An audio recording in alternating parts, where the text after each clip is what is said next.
6 পেয়েছি, তাতে তোর কি? মাত্র 6? কেন, তুই কত পেয়েছিস? আমি 46 পেয়েছি 50-এ। এই তুই কি বই ছিঁড়ে নিয়ে পড়েছিস নাকি? 46 পেয়ে গেছিস? ওরে তোরা তো বদমাস, তোরা তো পড়া করিসই না, নাম্বার পাবি কোথা দিয়ে? আচ্ছা, তুই তো সব জানিস। বল তো, পড়া কি আবিষ্কার করেছে? তাহলে বেশি ফরফর করিস কেন? সব পারো, সব পারো। আর এটাই জানো না পড়া কে আবিষ্কার করেছে? চুপচাপ থাকবি, বেশি কথা বলবি না। সত্যি রে পটকা, তাকে যদি পেতাম না, উফ কি যে করতাম।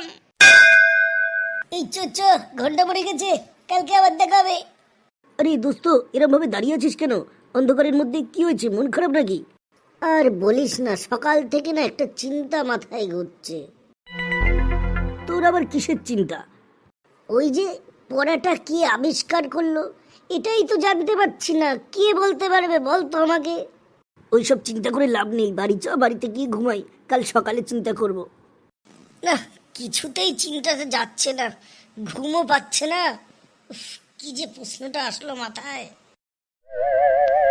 আরে পটকা, ঘুম আসছে না কেন? কি হয়েছে? আরে ভুতু দাদা, এই তো তুমি ঠিক সময়ে এসেছো।